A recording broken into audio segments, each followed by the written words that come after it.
Is that it? No, what about No Man's Sky? No Man's Sky? Yeah, I've been playing it on Xbox. There we go.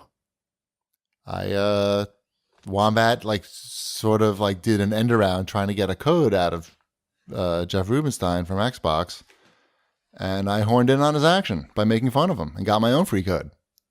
How do you like that? Did you try it at all, Wombat?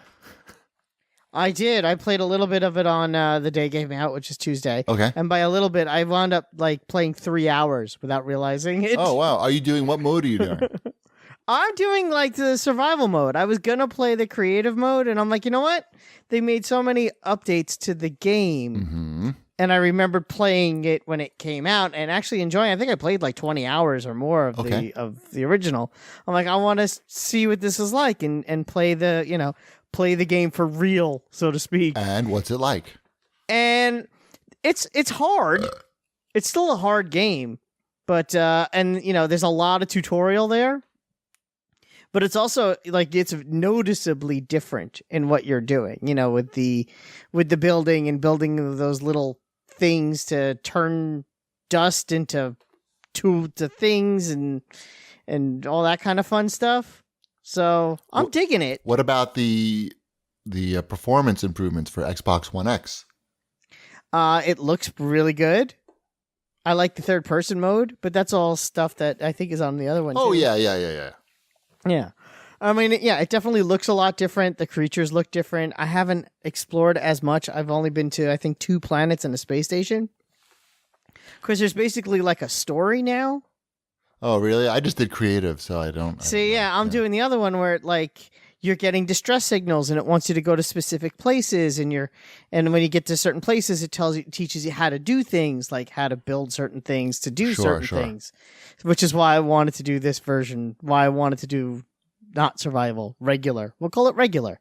Why I wanted to do regular, so I can kind of do all of those things and kind of figure out. You know what's good, though? Because I think you'd like that version so much better because it's funny because I'm usually more the casual guy, but I'm really enjoying this. And you're more the survival guy and you're doing the casual thing.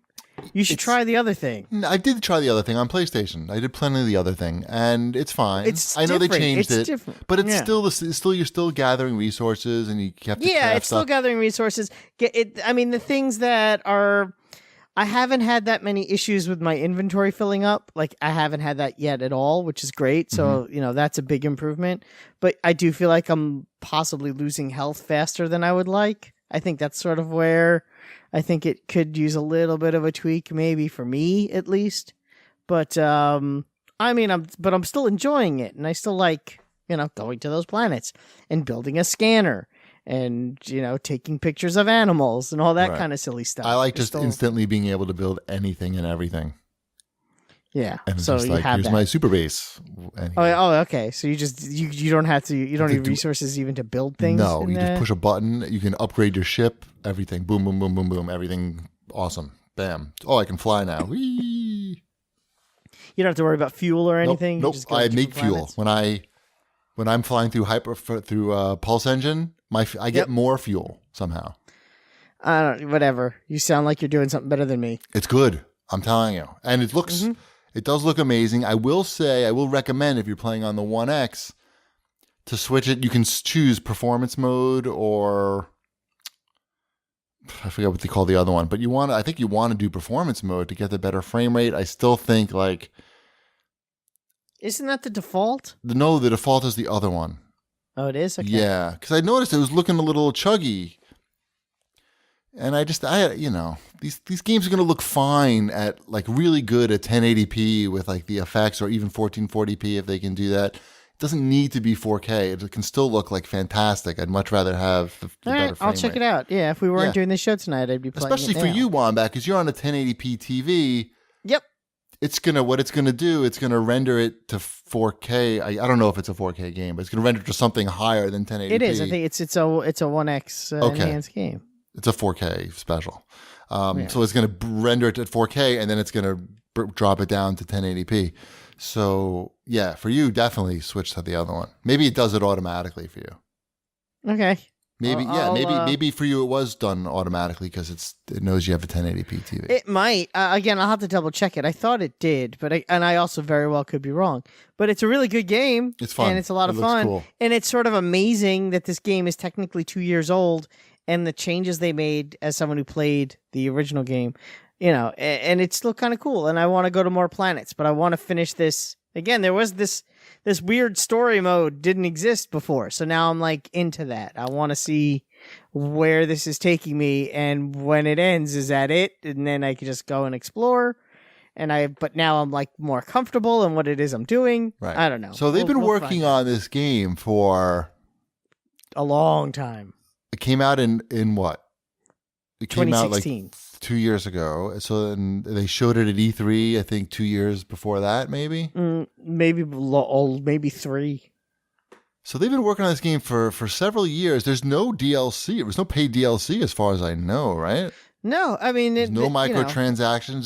They could have made No Man's Sky 2 instead of this. It's a small team, so I'm surprised. Like, it seems that this is a very and now it's on sale on the anomaly.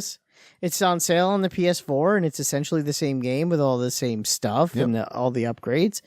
And yeah, I mean, it's kind of cool that they did this. It's interesting. Well, I think they cared about their product and wanted to do a make good for everybody. But that doesn't pay the bills though. Caring about your product. A lot of bills were paid up front with this one. They sold a lot of copies of this. Good. Yeah, it's cool though. I mean, they didn't.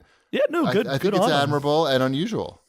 Which is why, and it's weird because this is almost like the second time in 2 weeks where there's been a game that where there's been a major update. This one is more impressive because it's 2 years after the fact than say Shadows of War, which had only been out for less than a year. But still, that was major, weird too. Huh? That was a weird thing too. That one's maybe weirder. Is that what I mean? Because again, it's all because I played more of that over the weekend. Which is the only reason why I bring it up. And as I've mentioned the week before, it's like I thought I was right at that part where the microtransactions kind of would have kicked in. And I was like one mission away from getting to that point where you would have needed the microtransactions. And I can't imagine how awful that game would have been if you were forced to basically have to buy these loot crates in order to get the people you need to fill your castle. It's weak. And that game was released like that, and the fact that they realized it, so the amount of time it took them to realize that was a problem. Yeah, mistakes were made. Surprised. Yep, and now they're selling that game for $20 with the season pass. Might as well. Yeah, it's another good deal.